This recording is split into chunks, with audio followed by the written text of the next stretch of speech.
രോഗശാന്തിയുടെ സമൃദ്ധമായ ഒരു പ്രാർത്ഥന. പ്രിയമുള്ളവരെ, യെശയ്യാ പ്രവാചകന്റെ പുസ്തകം 38-ാം അധ്യായത്തിൽ നമ്മൾ ശക്തമായ ഒരു പ്രാർത്ഥന കാണുന്നുണ്ട്. ജെറൂസലേമിന്റെ രാജാവായ ഹെസ്സക്കിയായുടെ പ്രാർത്ഥനയാണത്. രോഗം ബാധിച്ചു കഴിഞ്ഞു. ഈ അവസരത്തിൽ യെശയ്യാ പ്രവാചകൻ രാജകൊട്ടാരത്തിലേക്ക് ചെന്നിട്ട് ഹെസ്സക്കിയായോട്, ഒരുങ്ങുക, നിന്റെ മരണം ആസന്നമായിരിക്കുന്നു. മരണത്തെ ശക്തമായി ഒരുക്കി ദൈവസന്നിധിയിലേക്ക് ഉയർത്തുന്ന ഒരു വാക്കാണിത്. ഈ പ്രാർത്ഥന എല്ലാവരും പഠിക്കണം. പ്രത്യേകിച്ച് ക്യാൻസർ രോഗികൾ, തകർച്ചകൾ അനുഭവിക്കുന്നവർ, ഇനി മരുന്നൊന്നും ഇല്ല എന്ന് പറയുമ്പോൾ സ്നേഹമുള്ളവരെ, തമ്പുരാന്റെ മുമ്പിലേക്ക് കൊടുക്കുക. വർഷങ്ങൾക്ക് മുമ്പ് ശക്തമായ രോഗം കാലിൽ ബാധിച്ച് വലിയ നീരുമായിട്ട് ഒരു സഹോദരി വന്നു.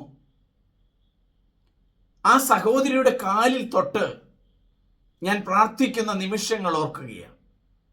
ആ അവസരത്തിൽ ഞാൻ ചൊല്ലിയ പ്രാർത്ഥന യെശയ്യാ പ്രവാചകന്റെ പുസ്തകം 38-ാം അധ്യായത്തിലെ 3-ാമത്തെ വചനമാണ്.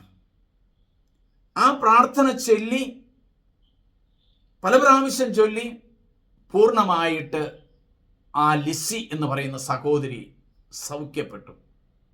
പിന്നീട് ഒരിക്കലും അവരുടെ കാലിന് ആ രോഗം വന്നിട്ടില്ല. വലിയ നീര് വെച്ച് വളരെ ശക്തമായ രോഗത്തിൽ കഴിയുന്നവർ, ക്യാൻസർ രോഗികൾ, യെശയ്യാ പ്രവാചകന്റെ പുസ്തകത്തിലെ 38-ാം അധ്യായത്തിലെ 3-ാം വചനം പല പ്രാവശ്യം ഞാൻ ആവശ്യപ്പെടാറുള്ളത് 1000 പ്രാവശ്യം 3-ാം വചനം ചൊല്ലുക. തീർച്ചയായിട്ടും പഴയ നിയമത്തിലെ ഈ പ്രാർത്ഥന, ഒരു രാജാവിൻ്റെ പ്രാർത്ഥന, നിങ്ങളെ സൗഖ്യപ്പെടുത്തും. നമുക്ക് പ്രാർത്ഥനയിലേക്ക് കടക്കാം. 3-ാം വചനം: കർത്താവേ, ഞാൻ വിശ്വസ്തയോടും പൂർണ്ണ ഹൃദയത്തോടും കൂടെ അങ്ങയുടെ മുമ്പിൽ വ്യാപരിച്ചുവെന്നും അങ്ങേക്ക് പ്രീതികരമായത് എപ്പോഴും അനുവർത്തിച്ചുവെന്നും അങ്ങ് ഇപ്പോൾ അനുസ്മരിക്കണമേ. ദൈവമേ, ഹെസ്സക്കിയെ കരഞ്ഞ് പ്രാർത്ഥിച്ച പ്രാർത്ഥന ആ വ്യക്തിക്ക് സൗഖ്യം നൽകിയല്ലോ. രോഗികളായി കിടക്കുന്ന ക്യാൻസർ രോഗികളെ പ്രത്യേകമായി സമർപ്പിച്ച് ഞാൻ പ്രാർത്ഥിക്കുന്നു.